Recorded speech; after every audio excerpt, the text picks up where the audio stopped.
Bonjour à toutes, bonjour à tous et bienvenue dans Le français c'est facile avec Adrien.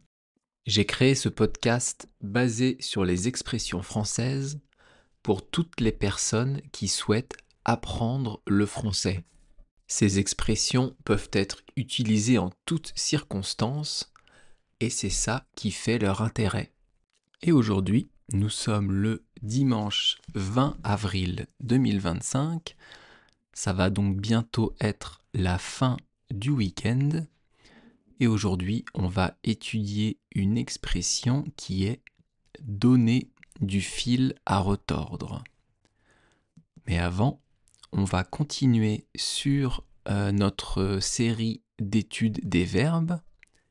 Mais avant, je vous parle d'un truc, moi, qui m'a beaucoup donné de fil à retordre quand j'étais enfant.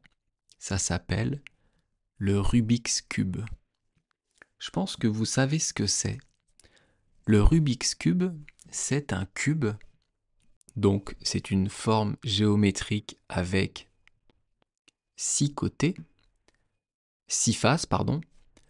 Et sur chaque face, il y a 9 carrés de couleurs différentes. Les couleurs sont mélangées et le but, c'est d'arriver à faire une couleur par face. D'avoir 9 carrés de la couleur jaune, de l'autre côté 9 carrés de la couleur verte, de la couleur bleue, la couleur rouge, etc., etc. Ce qui est difficile, c'est que toutes les faces du cube tournent. Il n'y a que 1, 2, 3, 4, 5, 6. Il n'y a que 6 carrés qui ne tournent pas. Ce sont les carrés au milieu de chaque face. Franchement, en étant enfant, j'ai jamais réussi à finir un Rubik's Cube. J'y ai passé un peu de temps, pas beaucoup, parce qu'à l'époque, en étant enfant, je n'étais pas patient du tout.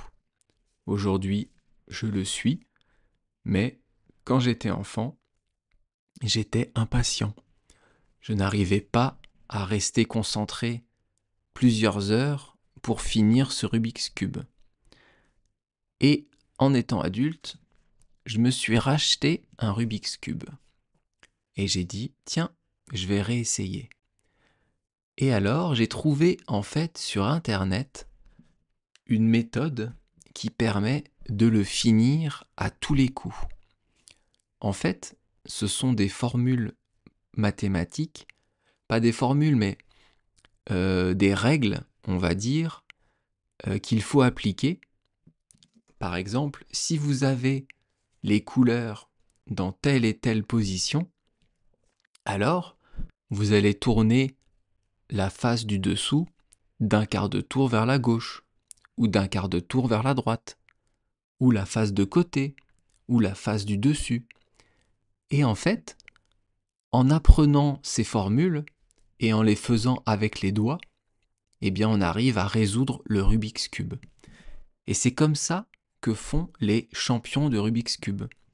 Ceux qui arrivent à le finir en, je sais pas, c'est quoi le record du monde, mais 7, 8, 9, 10 secondes. Eh bien en fait, ils ont un peu de temps avant pour regarder l'organisation des couleurs.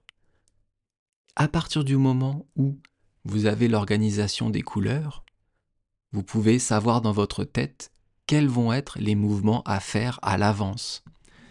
Et à l'époque, ça devait être il y a peut-être 10 ans, oui, je m'en étais racheté un, j'avais essayé avec ces formules et j'arrivais à finir le Rubik's Cube en 30 secondes. C'est impressionnant vu de l'extérieur, quelqu'un qui vous regarde le faire, c'est impressionnant, mais en fait, ce ne sont que des formules à apprendre par cœur et à appliquer avec les doigts sur le Rubik's Cube. Le Rubik's Cube, pardon. C'est dur à dire ça en français. Hein. Rubik's Cube. Rubik's Cube. Difficile. Allez, on passe tout de suite à la deuxième partie du podcast sur la suite de l'étude des verbes. Donc, hier, on a parlé de l'infinitif du verbe. Donc maintenant, vous savez ce que c'est que l'infinitif du verbe. Avant-hier, on a parlé des différents groupes de verbes, les verbes d'action et les verbes d'état. Eh bien, on va revenir quelques minutes sur l'infinitif et on va décomposer l'infinitif d'un verbe. L'infinitif d'un verbe, c'est composé du radical et de sa terminaison. Le radical du verbe, c'est la base du verbe. Par exemple, dans le verbe manger, le radical de manger, c'est M-A-N-G. Et la terminaison, c'est ER. Donc quand vous avez l'infinitif de manger, vous avez le radical et sa terminaison. Le verbe boire, le radical, c'est B-O-I. C'est bois. Et la terminaison, c'est R-E. Le verbe finir, le radical, c'est F-I-N. Et la terminaison, c'est I-R.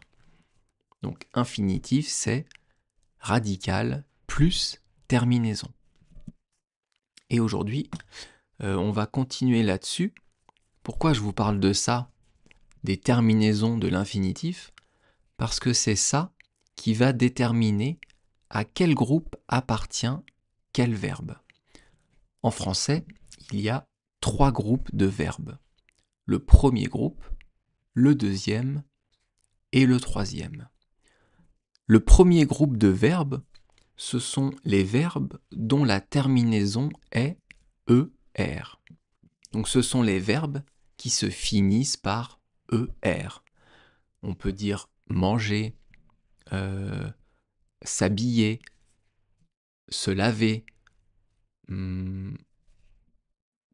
j'allais dire aboyer. Je sais pas pourquoi j'ai ça qui me vient en tête, peut-être parce que je regarde mon chien. En tout cas, ce sont tous les verbes qui se finissent en ER, sauf le verbe aller. On en reparlera une autre fois. Donc ça, ce sont les verbes du premier groupe. Les verbes du deuxième groupe, ce sont les verbes qui se finissent en IR. Donc, la terminaison est IR et le radical va changer. Et il y a une autre, une autre caractéristique à ces verbes du deuxième groupe, c'est que la première personne du pluriel au présent se finit en isson. I-2-S-O-N-S. Je vous donne des exemples.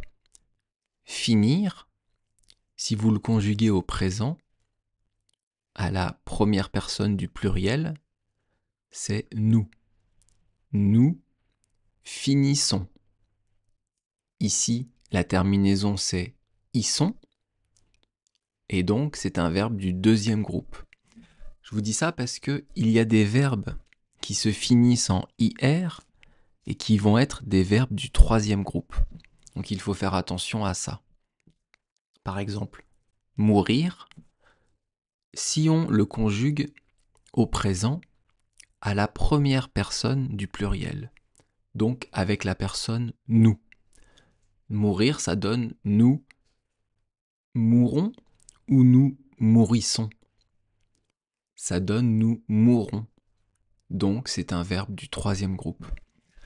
Donc je vous répète, les verbes du deuxième groupe, ce sont les verbes avec une terminaison en IR et dont la première personne du pluriel au présent va se finir en isson.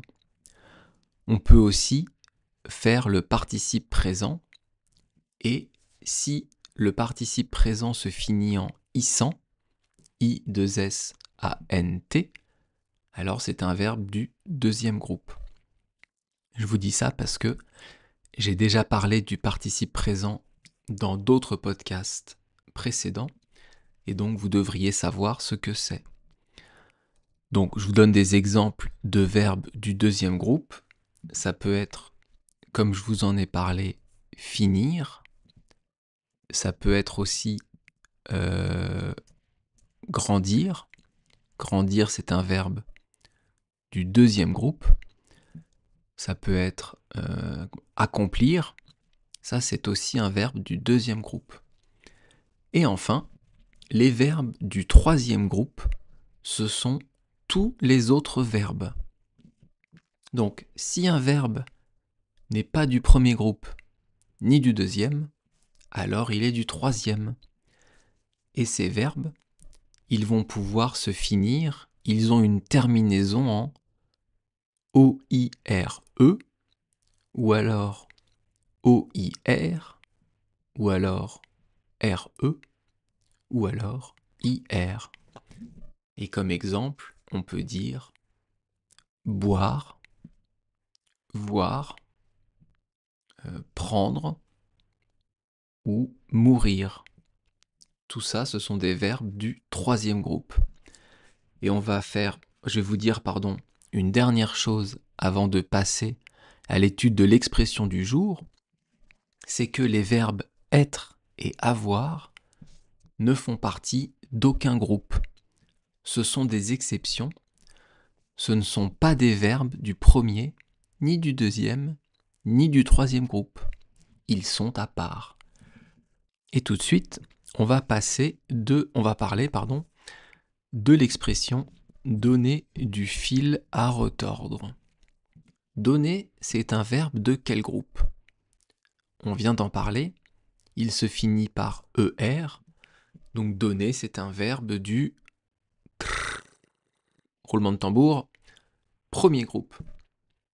Donner, ça veut dire offrir quelque chose à quelqu'un. Vous pouvez donner un verre d'eau, donner du pain, donner un stylo. C'est offrir, c'est passer quelque chose sans se faire payer. Mais donner, ça peut vouloir dire aussi autre chose. Ça peut être utilisé dans beaucoup de sens, et un des sens de donner, ça peut être avoir une vue sur quelque chose. Si je vous dis ma maison donne sur un jardin, ça veut dire que de ma maison, je vois le jardin. Si je vous dis mon appartement donne sur la mer, ça veut dire que de la fenêtre de mon appartement, on voit la mer. Donc donner sur, ça peut vouloir dire avoir vu sur. Mais ici, dans l'expression donner du fil à retordre, ce n'est pas ça. Dans cette expression, donner peut être remplacé par fournir ou infliger. Infliger, c'est un verbe utilisé quand on parle quelque chose de difficile, de pénible. On va voir que donner du fil à retordre, ça veut dire quelque chose qui donne une difficulté, quelque chose qui est complexe, quelque chose qui est difficile à faire, comme le Rubik's Cube. Et c'est pour ça qu'au début du podcast, je vous ai parlé du Rubik's Cube. Mais on va d'abord finir l'étude des mots de l'expression. Donc donner du fil à retordre. Du, c'est un article partitif. On ne connaît pas la quantité de fil à retordre qu'on va avoir. Et enfin, fil à retordre. Alors là, on va prendre les trois mots dans leur ensemble et je vous explique d'abord ce qu'est du fil. Du fil, dans l'expression ici, c'est ce qu'on utilise pour faire les vêtements. Pour faire des vêtements, on va dire à base de laine, vous avez des moutons qui produisent de la laine. Ensuite, on tond les moutons, on récupère la laine. Après, on en fait des fils et on va créer un pull ou créer un vêtement à base de ces fils.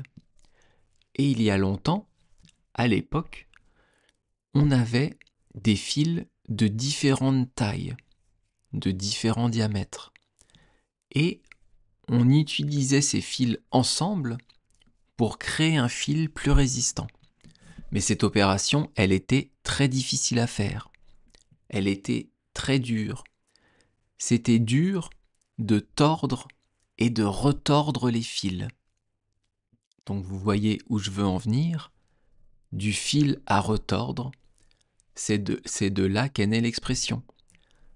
C'est difficile de retordre différentes formes, différentes tailles de fil. Donc donner du fil à retordre, ça veut dire faire quelque chose de complexe, faire quelque chose de difficile. Comme exemple, on peut prendre le Rubik's Cube dont je vous ai parlé au début.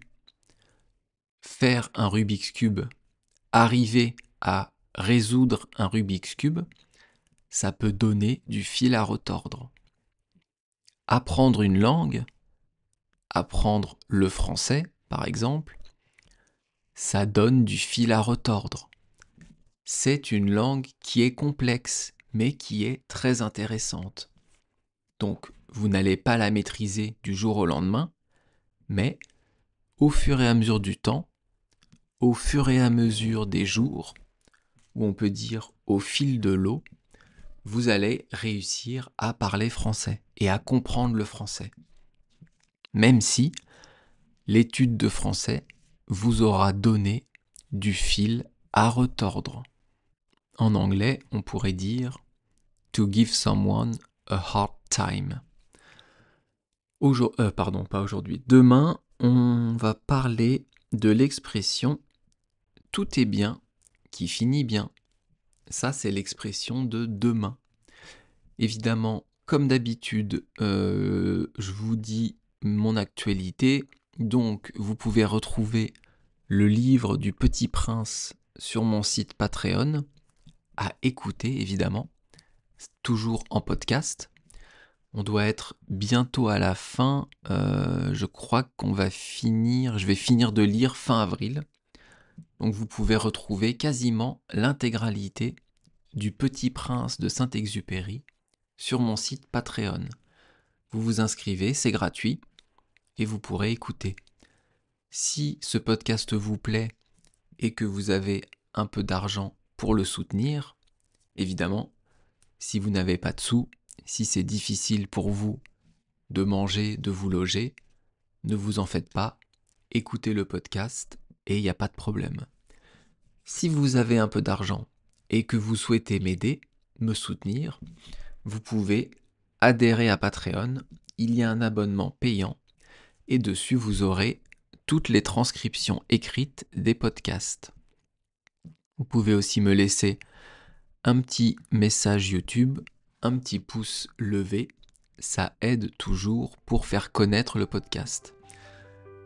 Je vous laisse maintenant et je vous dis donc à demain. Merci beaucoup. Bye bye, hasta luego. Matane.